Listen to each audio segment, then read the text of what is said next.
Welcome to Money on Tap, your personal finance headquarters. Money on Tap is where we bring out the professionals, experience, and some fun in what we call three-dimensional investing, utilizing insurance, brokerage, and fee-based planning. That's what we do on this radio show. We look at all sides of the issues and bring a fully independent planning perspective to the table. My name is Seth Cressman, and I'm joined here once again with John Ryder and Ben Brayshaw. Good morning, you guys. Good morning, Seth and John. It is a good morning, and Ben, it's good to see that you're greeting me this morning. So, good morning to you, my friend. Yeah. Wow, it's incredible what just 1 week will do. I know it John was no longer. Last week we were unfriendly. There's a lot of fighting going on. I don't know what's going on, but today it's all good. It's all good. I don't believe you. I think that's the first time you've ever lied to me, John. That's what you think. That's what you think. That's good. Hey, you can reach us at 855-226-8551 or email us at info@yourmoneyontap.com. You can also find us at Facebook /3D Investing and Twitter. BFG stands for Brayshaw Financial Group. It's BFG_LLC at Twitter. Today, we want to spend some time talking about, well, guess what? A problem. Why are we talking about problems, Seth? Because there's problems out there, I guess. Well, you know what? To be in solution mode, which we are all the time, there needs to be a problem, doesn't there? There is, and there seems like there's no shortage of it when it comes to our lives with different things. But I think it's a very timely topic that we're looking at today, and that's really the problem of that seniors have. And actually, maybe it's not a secret. It's not a secret. No, it's not a secret. It's a fact that many people out there don't realize that they have a cost out there coming to them that they don't realize yet. And maybe some people are right in the middle of it where they do. But that's the cost of what would happen if I had to have long-term care, and I needed someone to come in and help me at my house to be able to just do the daily living activities. I mean, people are living out there with the idea that this is this is a Mount Everest that they can't deal with or climb, and they're just, I mean, there's a good majority of people out there pushing this this down the road and saying, I'll deal with it later. And then it's a problem. Yeah, and so we're talking about the senior generation here is growing, Seth, and I'll let you cut in just a second, Seth. But the problem is we have 10,000 people a day, more than that are turning 65. That's a lot of birthday candles. And the fact is that this is going to continue for the next 10, 15, 20 years. Are you recommending that I buy into birthday candle companies? Yes, I am. Yes. So we'll be giving some recommendations at the end of the show. But the fact is, there is a problem out there. And so we're going to spend the majority of our time on this show talking about the problem. And we're going to talk really about how to address some of those problems in the following show. But before we get into that, before we get into talking about this problem out there, it's time for Money in the News.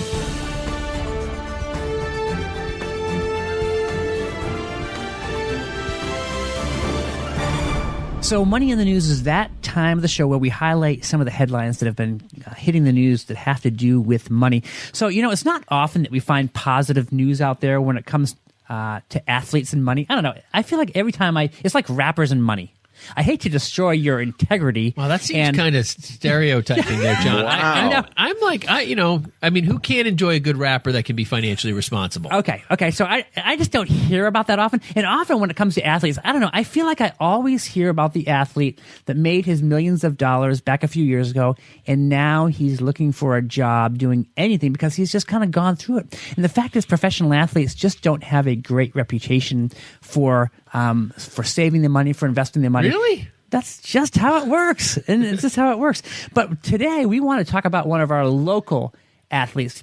And Ben, why don't you bring it around? I am very excited to mention Rob Gronkowski, who is our kind of hero of the day in the financial world. I think we're going to just... and on the field, too. On the field, yes. Absolutely.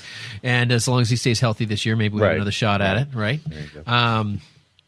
But, this is, you're right, John. I mean, there is constantly this kind of stardom, financial crisis, combination that comes together, pretty often in our world. So to be able to earmark somebody as well known as Rob Gronkowski, who is a person who has, showed good talent on the field, strong standards financially that we're going to go through, and has been a community guy on top of that. I mean, there's a kind of a win-win-win here that I am pretty proud of to say is from New England. Yeah, have you ever heard of Rob Gronkowski there, Seth? Well, yes. I'm trying to think of the local Oregon team out there. I have heard of Rob Gronkowski. What's your professional team out there? Do you have one? No, I'm trying to think. In Portland, Oregon, we have the Trailblazers and the Timbers. Those are our professional teams. But what's your football team? The Seattle Seahawks would have to be. Yeah. Okay. Well, I guess. All right. So you have heard of Rob Gronkowski, right? Yes, I've heard of. Yes, I'm pretty sure. Superstar. Yeah. Sometimes they call him Gronk. Okay, so this guy earned $10.5 million last season, including a $2.5 million bonus for being named All-Pro. 5th time in his career that Gronk has achieved that honor.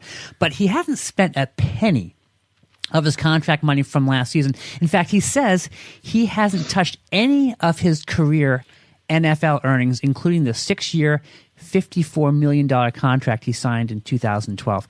What is this poor guy doing? Is he like on the streets because he hasn't spent any of his money? Well, the fact is he has lots of endorsements.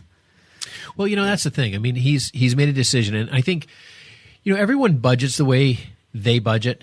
I found that people either budget poorly or they budget well, right? So, but everyone has a budget. It's just like either spend it all or don't. Some people say they don't have a budget, but they do. They do. And, Gronk has decided, hey, I'm going to save all my money from, my earnings with the Patriots, and I'm going to spend my contract money for all the, in-person performances or whatever he's doing, the Dunkin' Donuts stuff and all the different things that he's doing. He's spending those dollars. Yeah. But even that he's saving some of it. So. Yeah, he says this. He says, I live off of my marketing money and haven't blown it on any big money, expensive cars, expensive jewelry, or tattoos, and still wear my favorite pair of jeans from high school, which is, I think, kind of funny. Come on. No, that's the guy's still wearing his favorite jeans from high school. Is there something wrong there? Well, I gotta find out like what the brand name is because I'm gonna start outfitting my kids in those. They just apparently never wear out. I know. Hey, so he was just on this show. It was called as a video series called Kneading Dough, and you guys got the spelling of it's kind of funny. It's Kneading dough, obviously like bread. And he said that he still lives by the same code, spending only the money he earns from endorsement deals with Dunkin' Donuts, Nike, Barty Yammer, which I'm sure is a lot of money. Okay, so let's not say he's only getting paid $20,000 a year for endorsements. We all know there's a lot more than that. But he says instead of blowing his money, he's been investing. He's happy with the results. He said this. He says, "If you see my NFL money, how much I've made, I've got way more than that, baby," said Gronkowski. So obviously he's saving. He's doing it right. So he's saving above and beyond the Patriots money. He's saving some of the endorsement money as well. Exactly. So he's got tens of millions of dollars now. But it's funny because he was asked, Seth, in the broadcast, in the video series, he said, "Hey, what kind of stuff are you looking? I know you're not spending money now, but are you looking at some things that you'd like to spend money in the future?" And he says, "Well, yeah, I like jets. I know they're expensive. I'm saving for a jet, but I like jets." But then they kind of pressed him a little harder. I was, okay, what else? He says, "Well," I thought it was kind of funny. He says, "I've never really had jewelry in my life, but after borrowing jewelry from a friend of mine, a chain, a necklace, I guess, he relented and he purchased one for himself. He said, it's been 8 years. I haven't really bought anything in my career. At one point, about a year ago, it was reported that he and his brothers had run up a large casino tab. But Gronkowski, who prides himself on being the opposite of a spendthrift, said that reports simply weren't true, and they'd sooner donate that $100,000 to charity rather than blow it on drinks. I think he does have kind of a partying persona here. Yes, well put, Ben. But yeah, so yeah.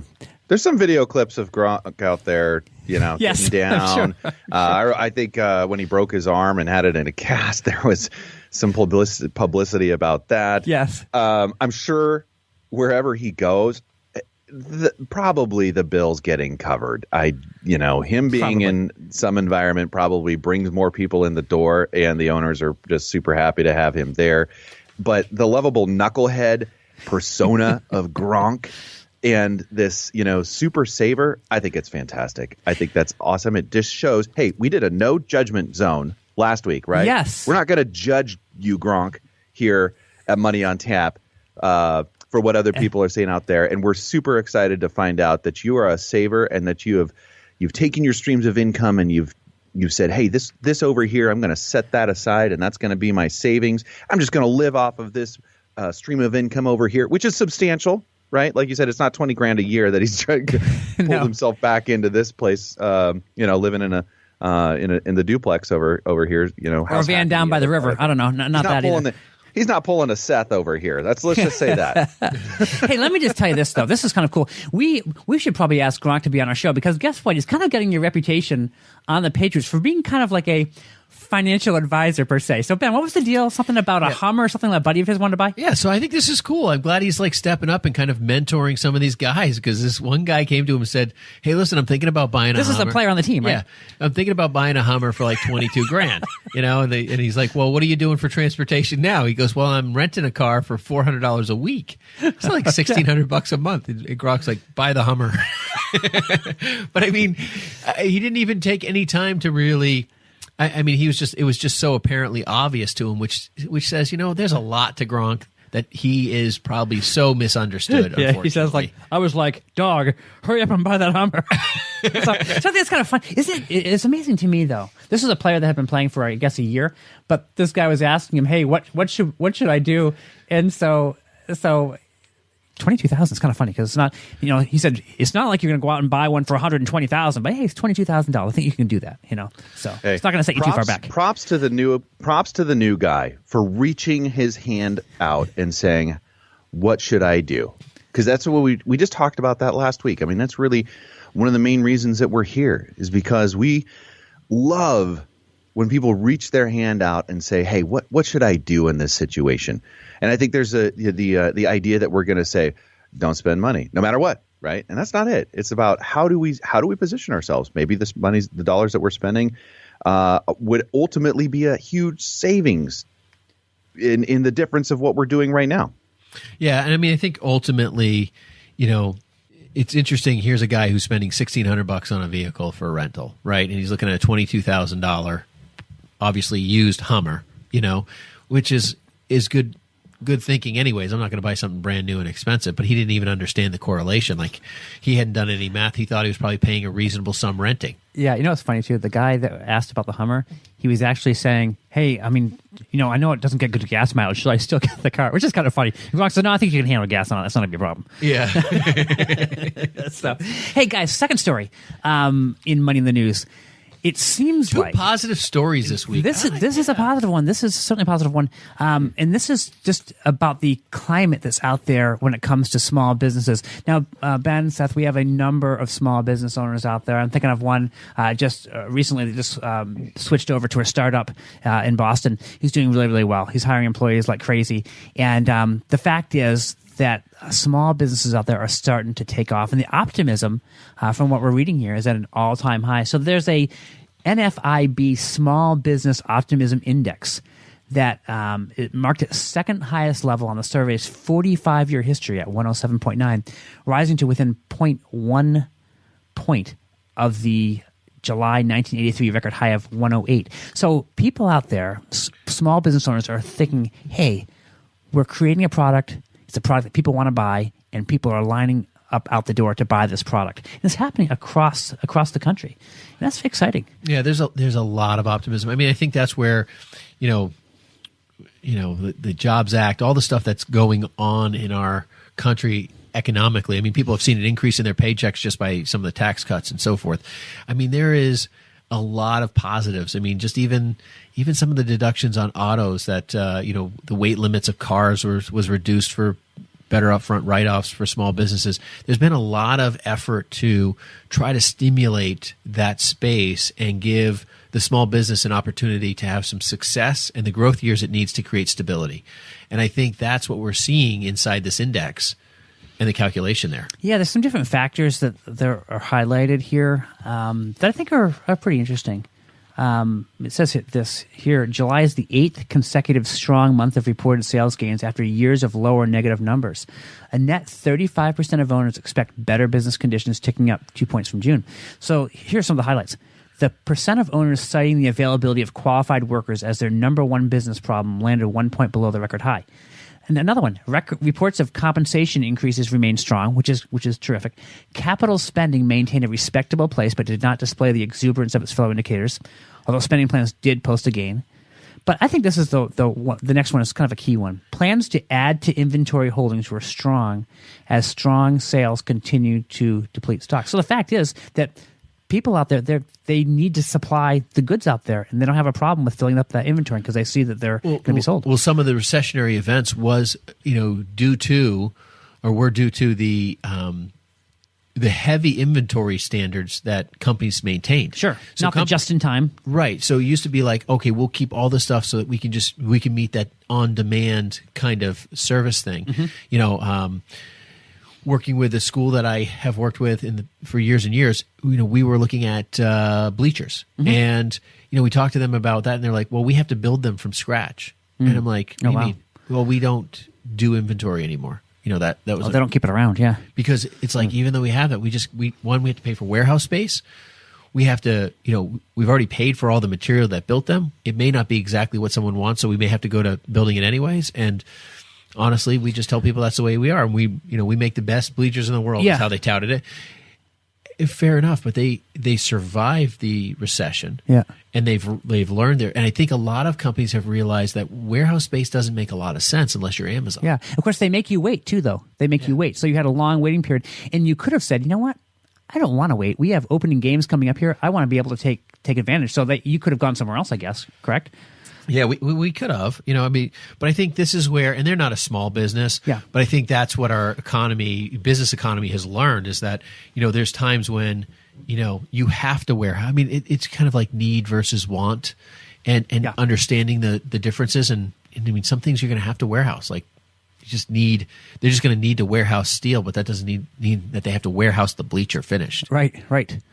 I think it's interesting, the hiring that is starting to kind of decrease. There's 88% of those hiring or trying to hire reported few or no qualified applicants for the positions they were trying to fill. And I don't know if you've reached out to try to have any projects done around the house lately. It can be a little challenging to get somebody to show up for that call. And I think that's another, just like the experience indicator. What is that? What's that index out there? Are you trying to call a contractor and get something done? Are they showing up? No. Economy's rolling. That's exactly my experience. No. So true. Yeah. So true. It is tough. It's tough. Hey, we're going to take a break here at Money on Tap. You can reach us at 855-226-8551 or email us at info@yourmoneyontap.com.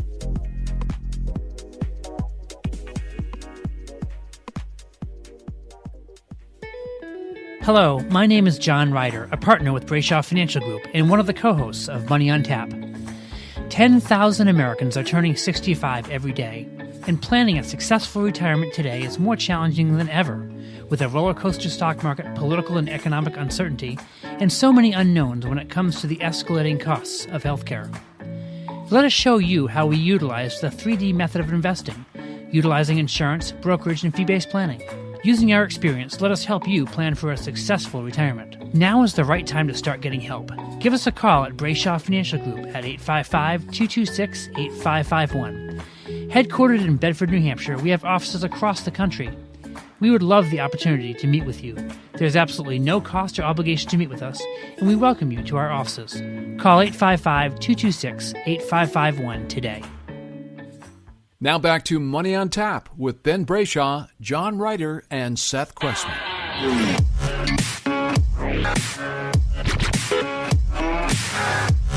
Welcome back. You're listening to Money on Tap, your personal finance headquarters, bringing out professionals, experience, and some fun in three-dimensional investing. You can reach us at 855-226-8551 or email us at info@yourmoneyontap.com. So the title of our show is The Titanic. Is that right?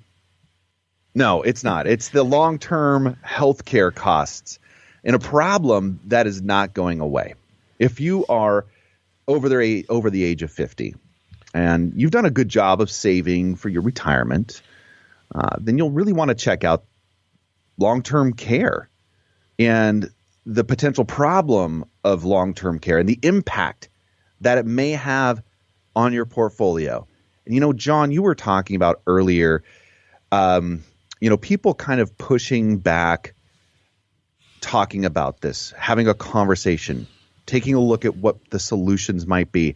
And I immediately think you are rolling the dice, folks. You are. And one of the things about gambling that now I'm not a gambler. Don't go to the casino. Been in there before. It just doesn't hold my attention or interest. Thank you. I'm grateful that one didn't beset me. But there's this saying that the house always wins. Yeah. And if that's the perspective, if that's what's going on, the likelihood, the statistics of needing long-term care is an ever-rising statistic. Absolutely. In our Absolutely. world today. We're going to get into that. We're going to talk a little bit about the cost. And again, this show is really going to be centered more around the problem of long-term care. I think we want people to understand, we have plenty of people. We have a lot of people. I'd say the great majority of people that come into our office are around 45, 50, 55 years old, somewhere in that arena. They're starting to think about the future. But are they thinking about long-term care? No, they're healthy. They're doing great. But you know what they may have done? They may have done a great job of saving. They may have $400,000, $500,000, $600,000, $700,000 saved up, maybe more, maybe less. But the fact is they're not thinking at all about, well, what could happen to those savings? And before we get into the down and dirty on that, what I do want to spend some time talking about is really the tsunami that we all have coming towards us when we take a look at really where we are in our country as far as people turning 65, people hitting that retirement age. As I mentioned earlier, we have over 10,000 people a day that are turning 65. And we have this great wave coming at us that we don't even get. In fact, Ben, I know we talk a lot about this when we're talking with people about their portfolios and how to position their portfolios. Because we're talking about, well, what asset classes do you want to be in? Do you want to be in large cap, small cap? Do you want to be in mid cap? Do you want to be in real estate? We talk about a lot of these different things, and we're talking about maybe how they should be positioned in their portfolio based upon what's happening in the country as a whole. But we're also talking about how people should protect their portfolios because there is this tsunami coming of people turning 65, and there's age-related issues going on. So let's talk a little bit about that, and let's talk about kind of the changing demographic that we are seeing here in America today. Yeah, no, I mean, we do talk about that a lot. We have 320 million Americans. We talk about that pretty regularly. Yep. And, we've got, 30 to 40 million of them that are retired essentially right now. We have another 80, 90 what million. Is that, 5-6% somewhere? That's going to be, almost, 10%. Yeah. And then we've got another 80 to 90 million Americans going over 65, which is under current population about almost 40% of America that's going to be retired in the next 20 years. Say that again. 40%.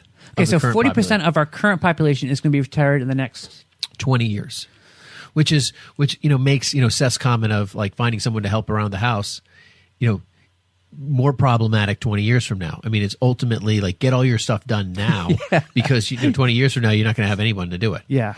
So there's, and that's not including birth rates and stuff like that. We're just talking about current population, how many people would be retired. And, we talk about that from an investment standpoint all the time because it makes a lot of sense to say, well, how are those people going to invest 20 years from now? And how should you be adjusting your portfolio today to meet the demand of tomorrow? Because investments, care, long-term care, all that stuff, it is a competition. It is not a race. And it's something that you either are prepared for beforehand and you beat everyone, or you're not prepared. And, we try to educate our clients on that because the cost of it can be very manageable most of the time if done correctly and handled properly. But if you wait or you delay, you create potentially financial struggles that might be more difficult to overcome. Okay. So people in their 50s don't necessarily want to talk about long-term care because, again, they're healthy, they're feeling good, they're doing a good job saving in their portfolio. But long-term care really is a phrase that kind of encapsulates many different options. It could be home care. It could be nursing home care. It could be assisted living, and even moving in with family. Again, that's no one wants to think about that at age 50, 55. But John, the thing is when they're not thinking about that, right? The thought is I have a choice. Like people think, well, one day I'll just buy long-term care and I'll just go to the nursing home if they need to take care of me, or the assisted living facility, or I'll stay at home, or whatever. But or Medicaid, Yeah. Medicaid will take care of me. But the truth is that there's not enough beds in America right now to service the number of people retired today.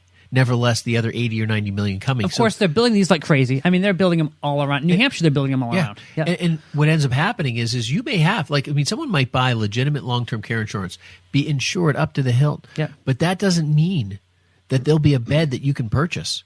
Yeah. That's a scary factor. Also, there's another factor there that some people don't really maybe don't understand. And there's a regional supply and demand. Like, for instance, here in the Portland metropolitan area, we may have enough beds, right? But if you go over to Baker City, the Eastern Oregon, almost Boise area, there's just nothing available.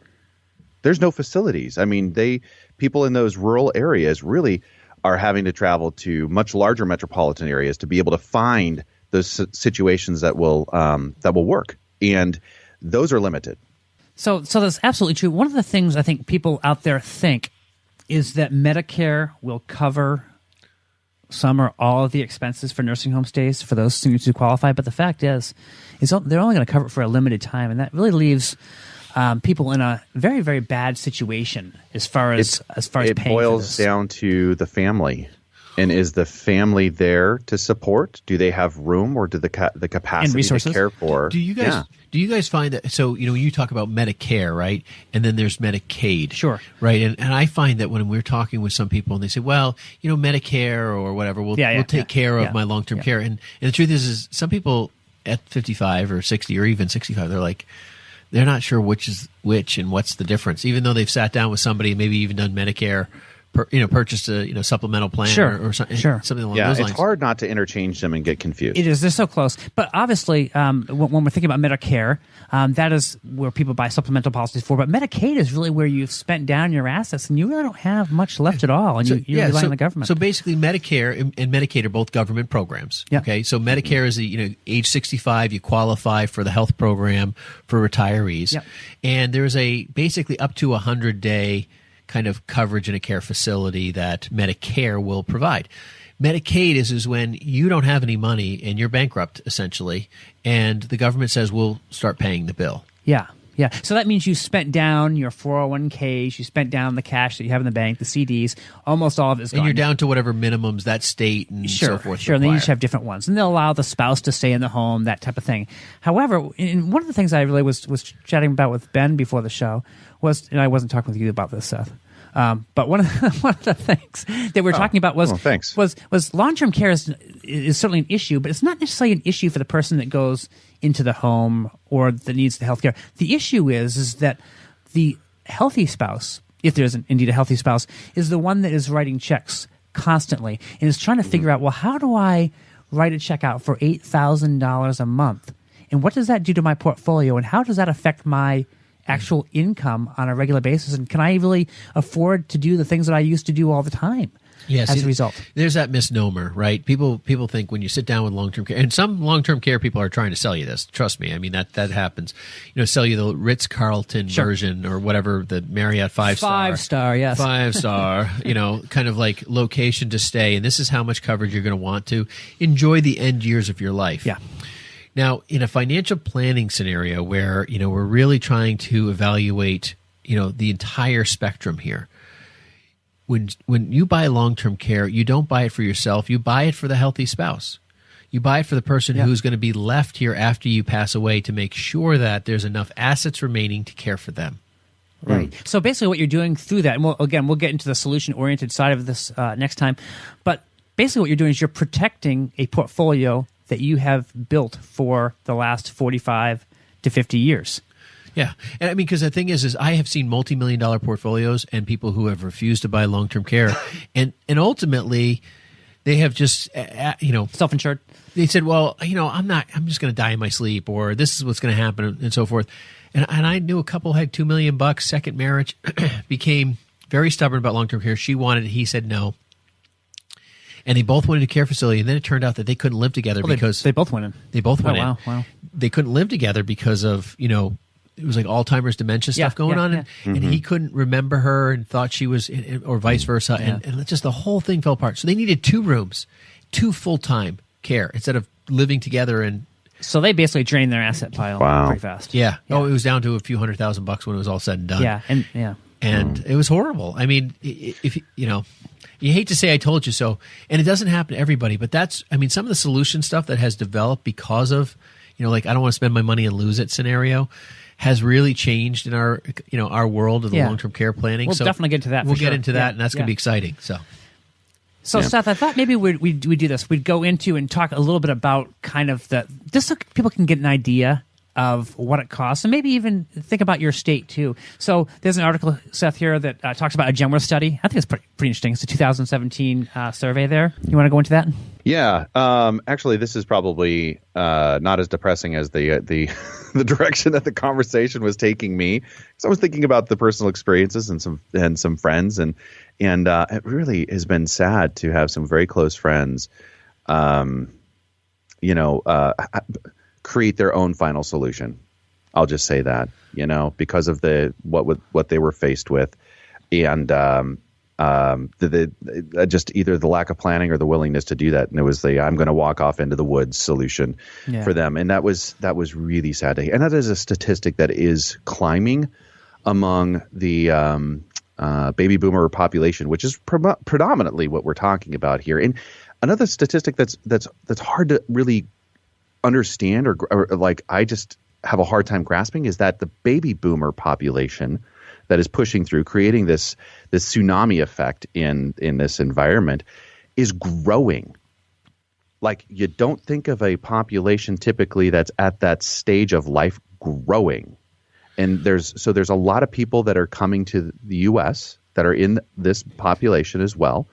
But it's also one of the largest generations that we have that is pushing through, and it's a supply and demand situation really pushing these numbers here. Great point. That is a good point. And I think, thinking about how that is pushing through is really important because, right, we're talking about 30 to 40 million Americans that have just started turning 65 or have turned 65, and there is a massive demand on care facilities. But think about all the people the 80, 90 million who will be turning 65 over the next 20 years. Yeah. So if you turn 65 10 years from now, you might not need long-term care for 20 years from then. So that's 30 years from now. Yeah. Right? And then vice versa. So, and the growing statistic of 10,000 a day, that number gets larger per day. I mean, over the next going down. It's not going down. It's not staying level. It's actually increasing. Yeah. And so as you start thinking about that demand, just because they turn 65 doesn't mean they need long-term care now. We have a huge long-term care demand as things grow. Mm. Exactly. Yeah. So let's talk about what expenses that we're seeing. I'm getting there. Okay. All right. I'm chomping So on the between bit. 2016 and 17, the average cost of a private nursing home increased 5.5%. Right? That's huge. That's huge. That's close to college inflation. And we know that's huge. Yeah. From personal experience, we know that's huge. Yeah. Right. And the average cost of a semi-private nursing home room rose 4.44%, and the average cost of an assisted living facility rose 3.35%. So all across the board, these are increases of costs that are eroding really some of the products that have been used. Genworth, right, one of the largest providers in this in kind of this product of long-term care idea, right, has had to completely rearrange their business model because of some of these numbers and the statistics that they just couldn't fathom, or the statistics or the people that they had working on the numbers behind the scenes weren't able to grasp how these increases were going to impact their product sets and the outlay of dollars that were going to be required. Sure. In this stage of life. Yeah. So looking at New Hampshire, for New Hampshire listeners out there, the average cost is $9,657 a month. So you take that times 12, and you're talking $110,000 a year. And then Seth, a little bit cheaper where you are. Not much, but a little bit, about $8,784 in Oregon. And you know what? Funny stuff that you had mentioned that hey, it may be different in Portland than it is out in Timbuktu. So I mean, these are all averaged together for the state, so it might be a lot more expensive here in the Portland area. But in going through and taking a look at the different states, there are some states that they're just certainly more than others. You can see why. Connecticut, Massachusetts, Hawaii, New York, they're all up above $12,000 a year. You know, Alaska, $24,333. That is unbelievable. Is that crazy? Yeah.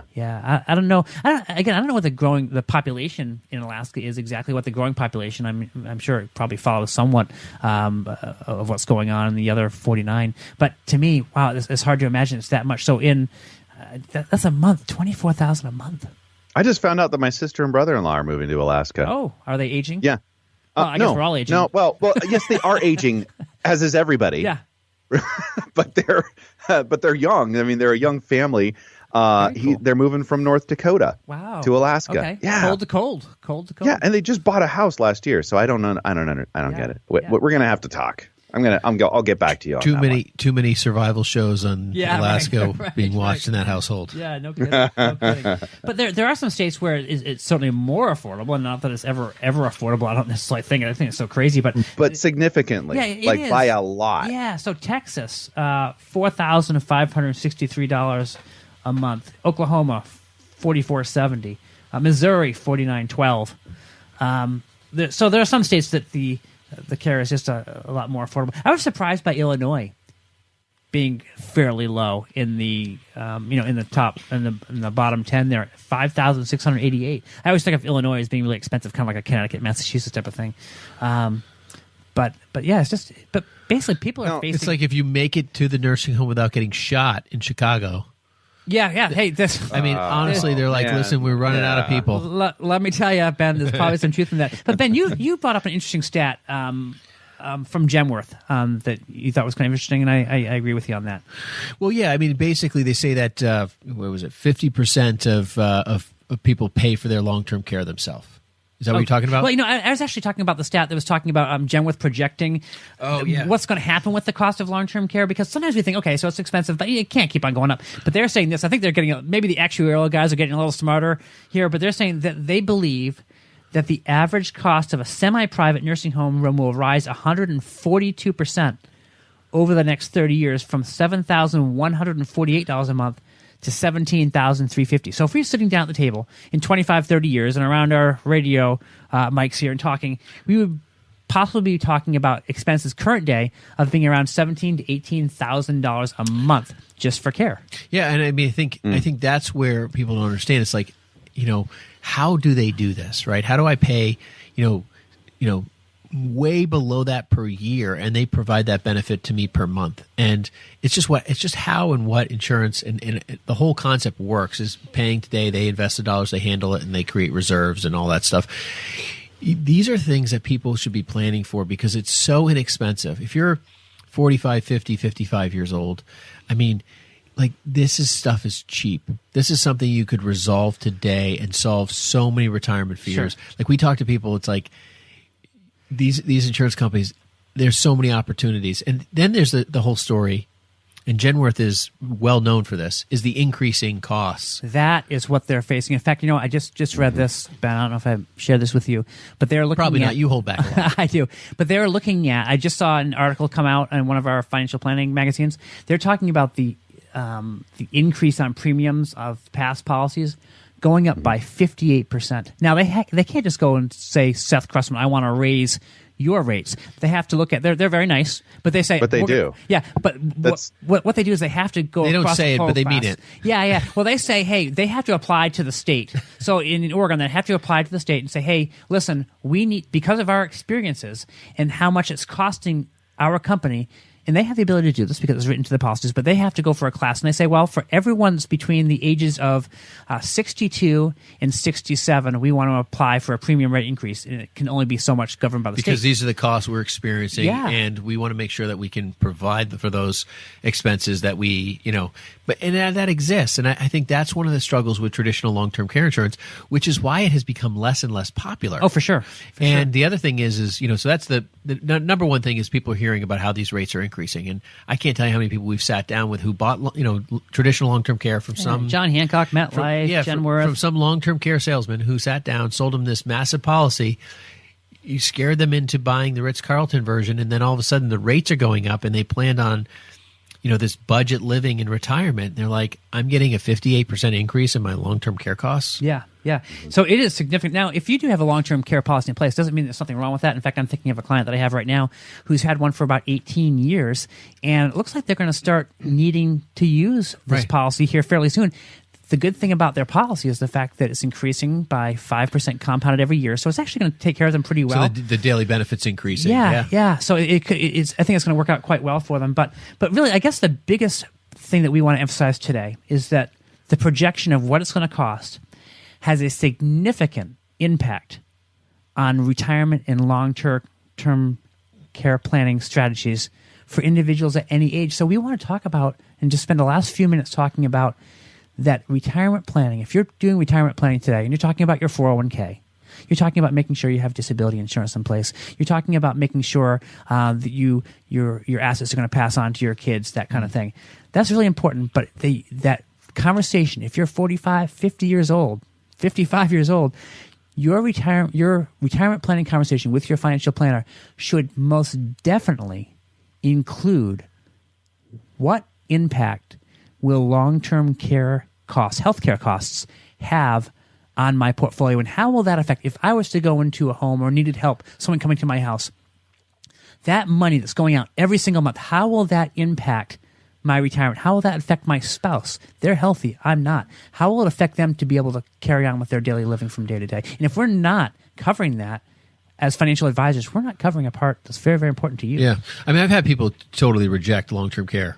Say, I'm not going to buy it. Yeah. And I've had people joke around about, I'm going to go out in the woods with a gun. Or this, all the stuff Seth was talking about. Yeah. And it's really, actually hearing that stuff is a little frightening on our end. I mean, people joke around about that, but that's really not, But one of the things I wanted to point out, John, as you were talking, and kind of going through my mind is like people are concerned about that increasing cost in long-term care that they potentially might have in a retirement period. Right. But they also don't want to spend money on something that they think, what happens if I die in my sleep?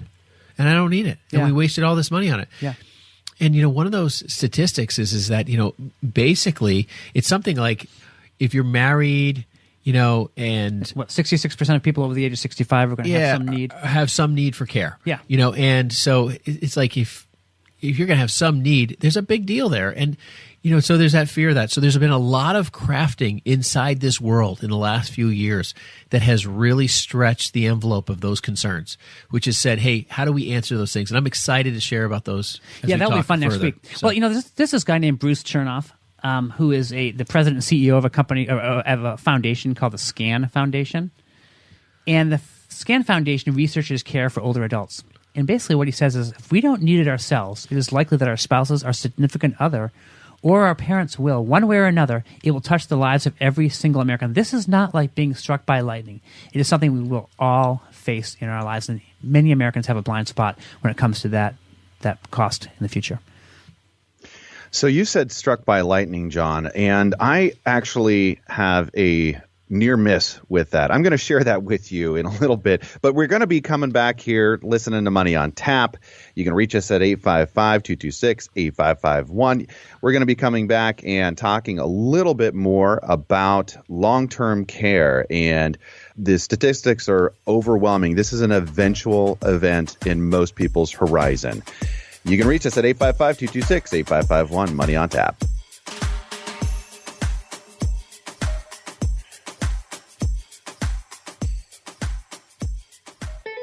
Hi, my name is Ben Brayshaw, one of the co-hosts of Money on Tap. If you have questions when it comes to your retirement and are looking for a personalized solution, contact us at Brayshaw Financial Group. In today's volatile stock market, we can help you plan to find your successful retirement solution. Am I saving enough? Am I saving into the right places? Do my investments match my appetite for risk? Do I have a tax strategy that is going to help me keep more of what I earn?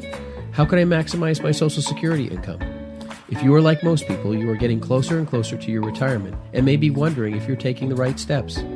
If you're in retirement, you may be wondering, am I maximizing my income while preserving my estate and caring for my family?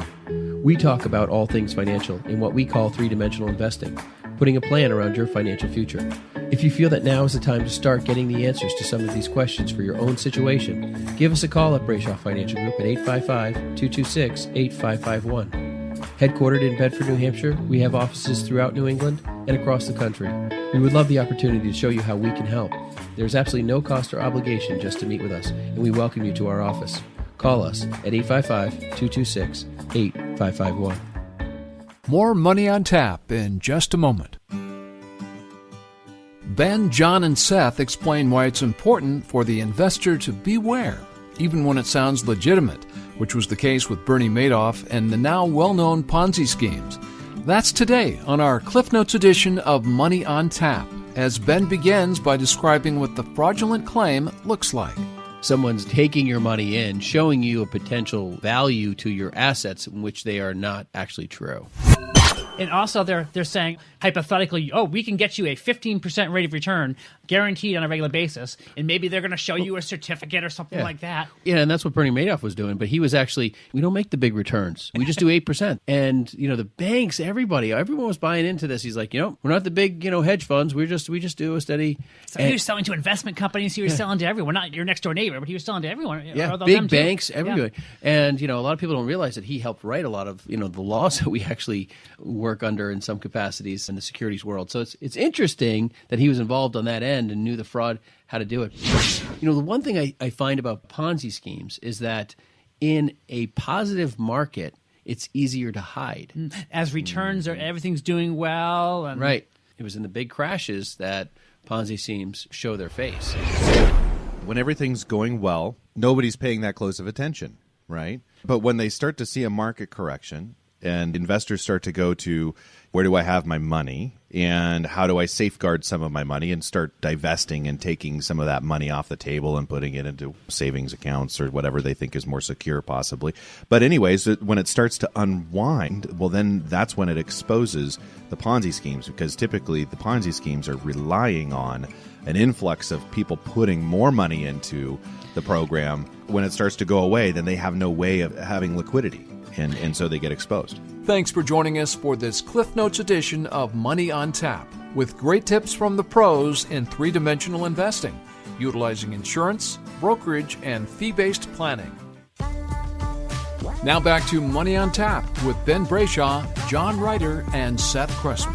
Welcome back. You're listening to Money on Tap, your personal finance headquarters, where we bring out the professionals, experience, and some fun in what we call three-dimensional investing, utilizing insurance, brokerage, and fee-based planning. You can reach us at 855-226-8551 or email us at info@yourmoneyontap.com. Now, we are talking about long-term care, and the statistics are overwhelming.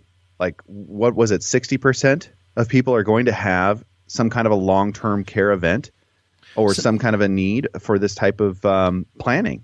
We do a lot of this, and it's a conversation that we're consistently having, because that's what we're here to do. We're here to have conversations that, frankly, a lot of people don't want to think about or have.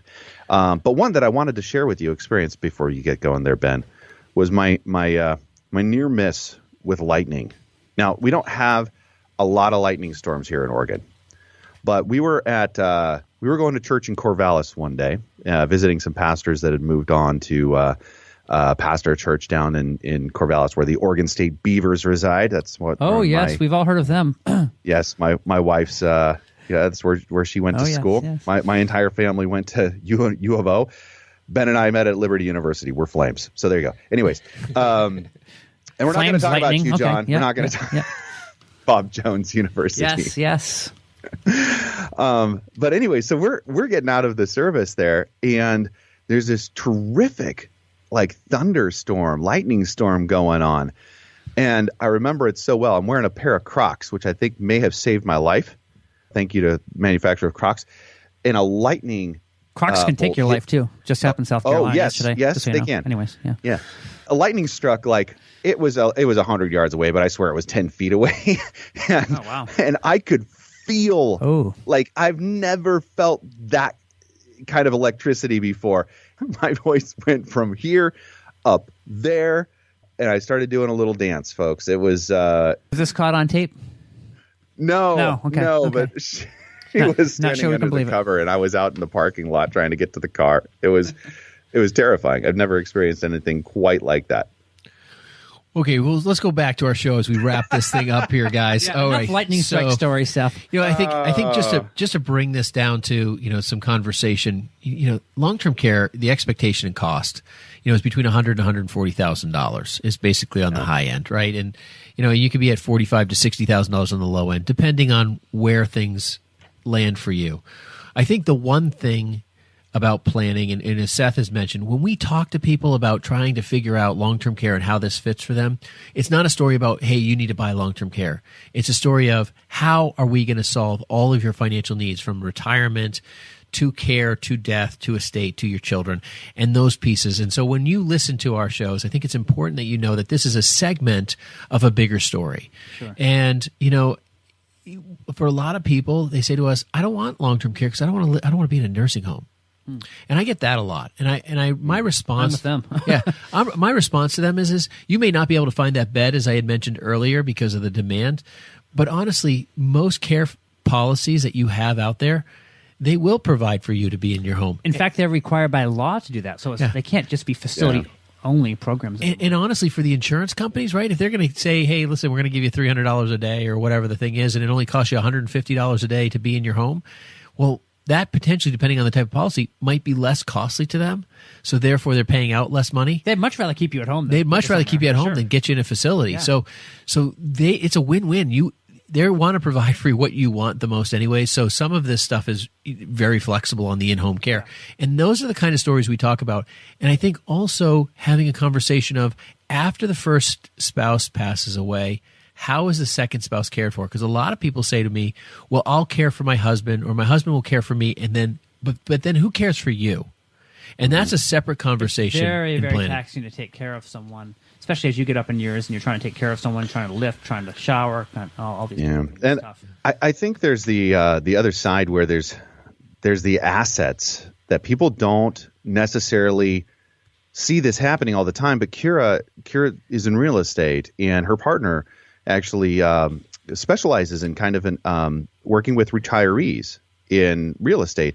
And there's a lot of people that they see coming through that are basically a fire sale in their assets, trying to support grandma, grandpa, dad, mom in the in-home care situation. It's the home that they built, they've raised their family in, or maybe they even were raised in. And so there's a lot of ties in there. But to be able to support the in-home care, basically everything in the estate is liquidated or before they even pass away, and they're having to reorient themselves. And it's one thing to think of, hey, how in today's market, it's one thing to try to sell a house, right? It's pretty, it can be done, right?